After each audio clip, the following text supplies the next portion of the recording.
Well, I planned on coming back to Perthshire in the autumn, and I planned on coming back and having maybe a week here, but I'm actually on my way to Glen Affric for a full week photography in what is supposed to be the most beautiful glen in Scotland.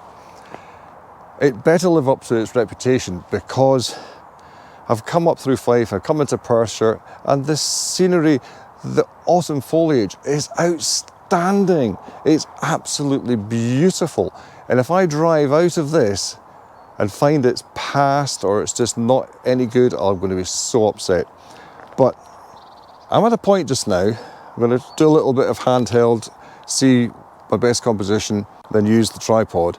But I'm at a point near a place called Killiecrankie, and I found this.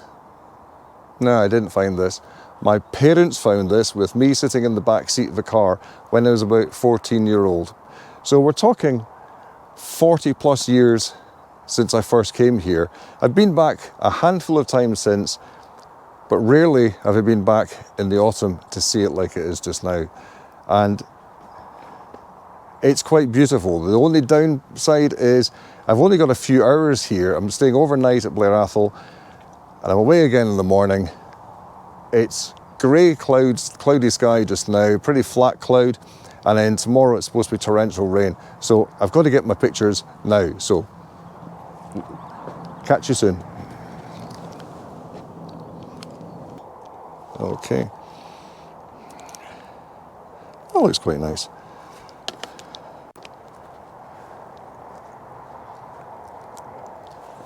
So what I've got is a nice old gate. It's probably been replaced in the last 40 years, maybe.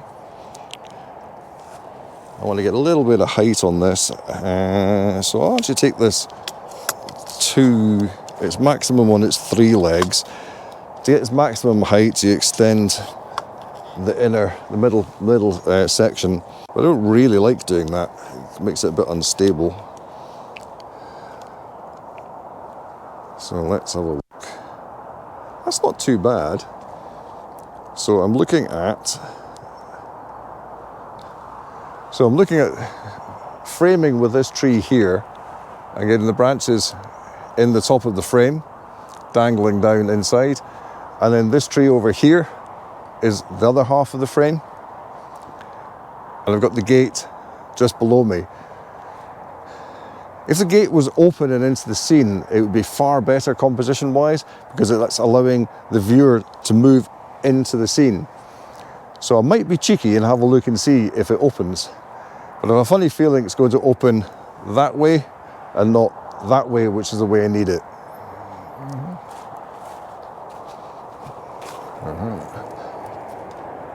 Yeah.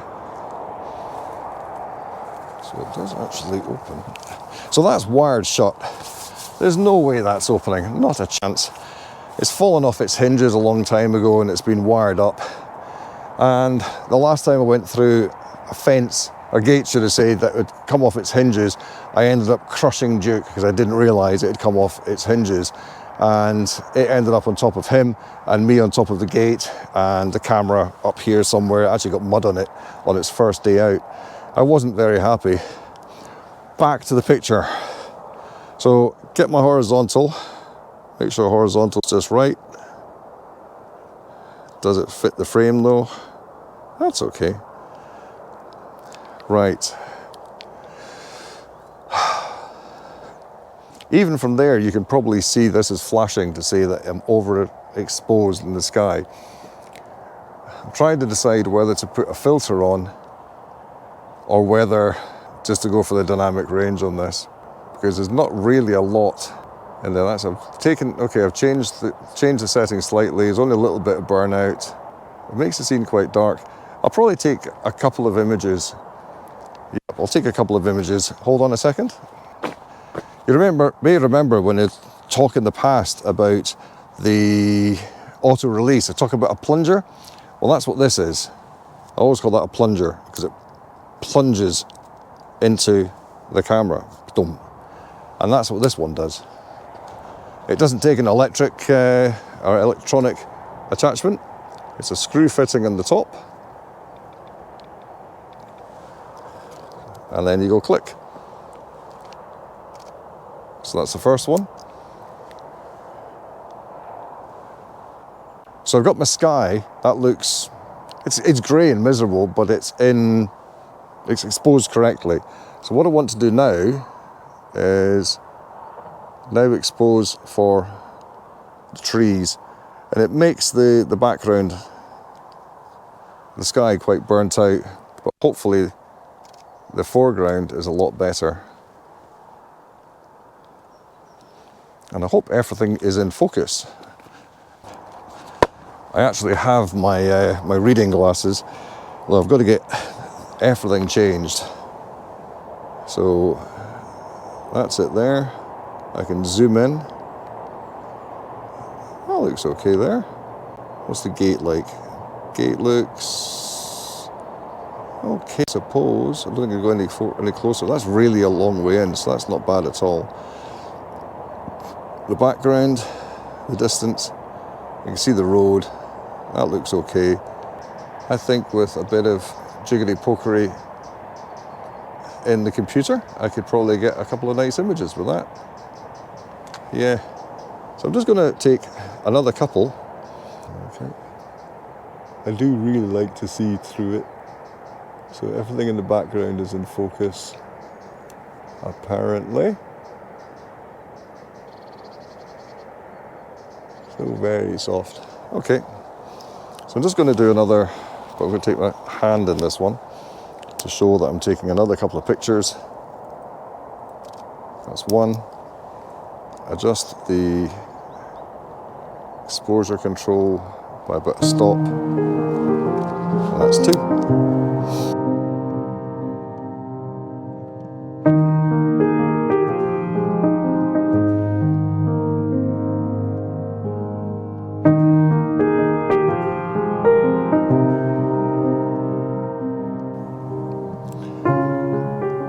I really do love this scene, absolutely love it. Even though there's rain coming through now, we're going to get wet pretty soon.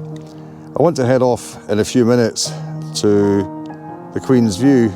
Chances are it's going to be pretty murky, not great. Okay, finish with those.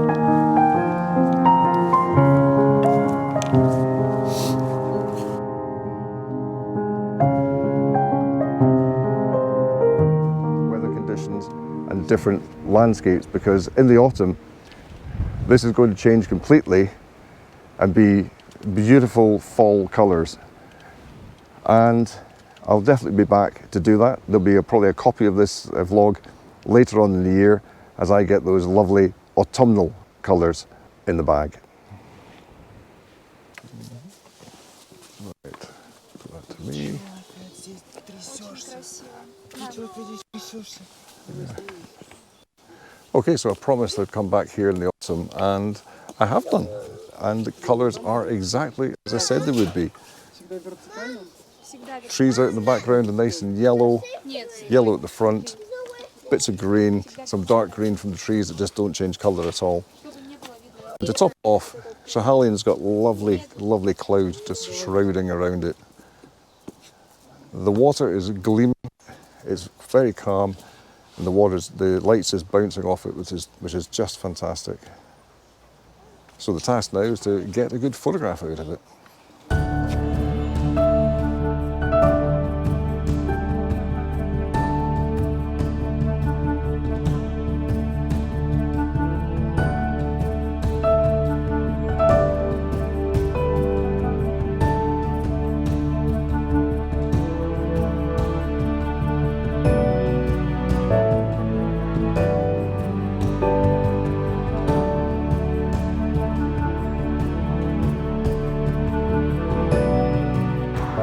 I'm standing at the side of the road, still in Perthshire, just down from Queen's View. My car's over there, and I'm filming this lot here.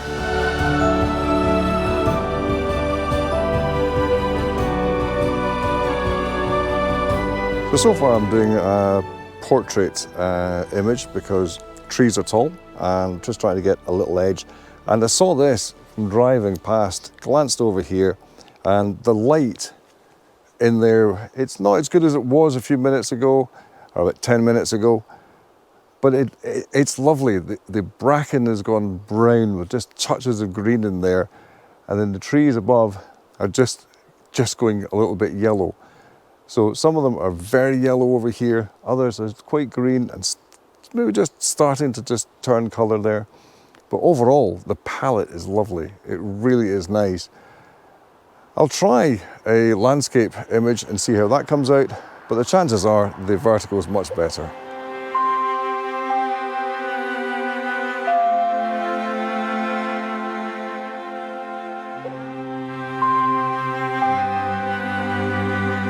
So this may be a case of the eye always sees things better than the camera. And one thing I'm getting, even though I've got this on vivid, the colours, the colour of the bracken just isn't matching what I'm actually seeing. So for editing, I really do have to remember that that brown is a lot browner than it is. So to try and get that brown just a bit darker, obviously I can underexpose and see if that helps.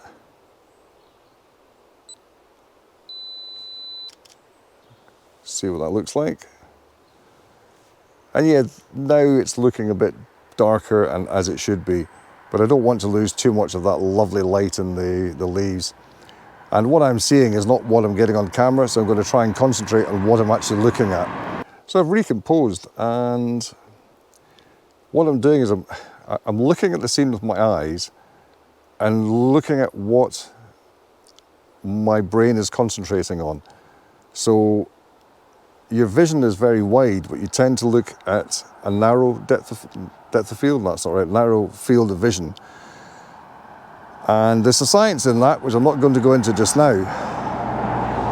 But let's just say for us guys, we see a narrow field of vision.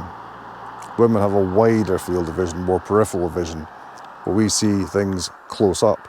So I'm going to be seeing from here to here, and that area there, from the top of that tree there down to here. So I've adjusted my camera settings to show that field of vision, and hopefully I will get the image that I'm looking for. The problem I have is it's actually getting darker and darker as I speak. So I've got to get these images taken, and maybe if I'm very lucky, I've got the image that I want. It needs processed. It definitely needs processed. Yep. It's getting there, but it's not the best. And to be honest, it's not the best composition in the world. There are better compositions than this, and I'm really just warming up with this autumn foliage photography. But I think it's maybe time to head on. Might get a little loch scene before I head back to the caravan and have my tea, because I am starving. See you soon.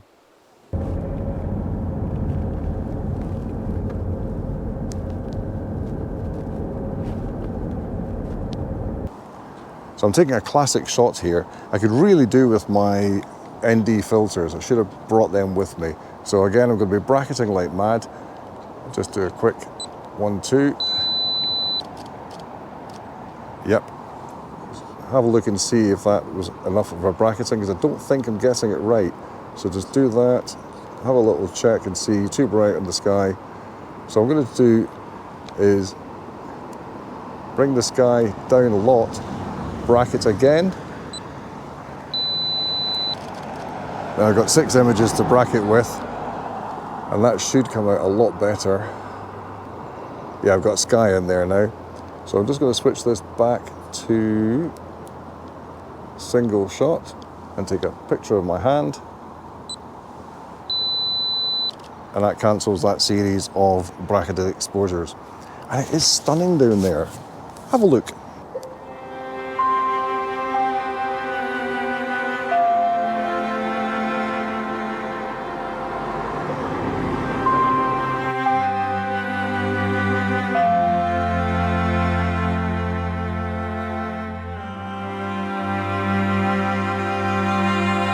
And where am I? I'm on a bridge, a road bridge. Okay, the main road between Blair Athol and Pitlochry is just there. It's the secondary main road. It used to be the A9. The A9 now is a dual carriageway further in that direction and over the top. But that road there, I'll give you the number, goes to Pitlochry that way, Blair Athol that way, with Killiecrankie just down here. And I can see light appearing through there. It looks really nice, and some nice cloud on the hills. But I'm going to go for this little bridge now and hopefully get that before it gets too dark. I'm going to change my lens though. So I've changed lens and I can get in a lot closer to the bridge now. And typical for me is people have decided to stand on the bridge. I don't want them on the bridge. The one's got a nice red top, so it might actually help.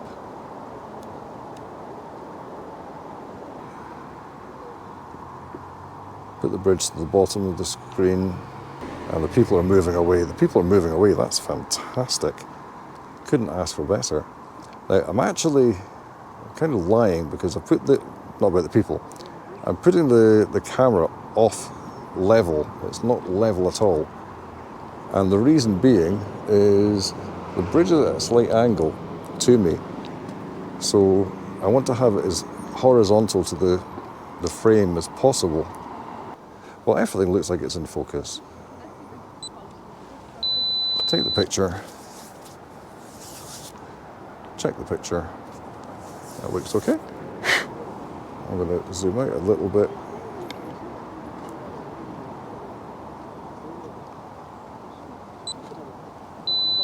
Take that again. Check what it looks like. Okay, it's not as good as it could be. So take that down. That's it. Okay. Right, going to the other side of the river. Probably in the wide shot, but nice cloud on the hill. So the possibility of framing this section here. Nice hill, cloud, lots of colour. It would be nice to get this as a run-in as well, but this beach, I've been here before and it's just horrible. It just looks horrible. So I'm going to try and crop that out.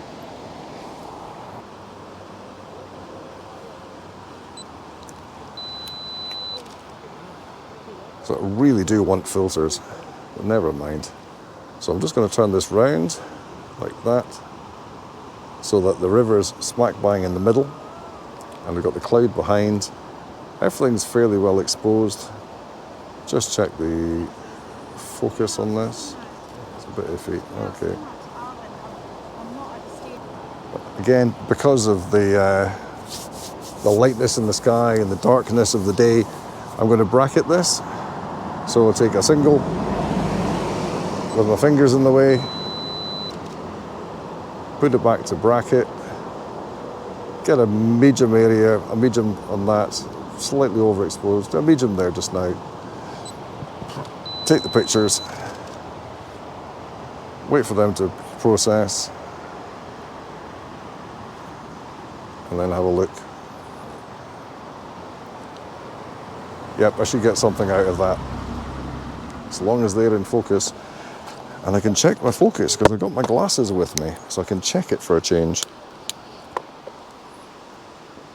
My. Okay, zoom in on that. That's in focus. That's all in focus. That's good. Even the pylon in the middle is in focus. Right. I don't want to run away. Right, so heading back to the car now, because the battery on the Fuji is just about done. The battery on the GoPro is about a quarter, which is not bad. So that's interesting that the GoPro is actually outlasting the camera. And I have two batteries for the GoPro, and I have one for the camera. and I have a week's photography to do with long days planned. So this could be very interesting. I'm going back to the car. I'm going to go back to the caravan now. I'm not going to do anything else because it's just too dark. And get some food ready for another 3-hour journey tomorrow to Glen Affric.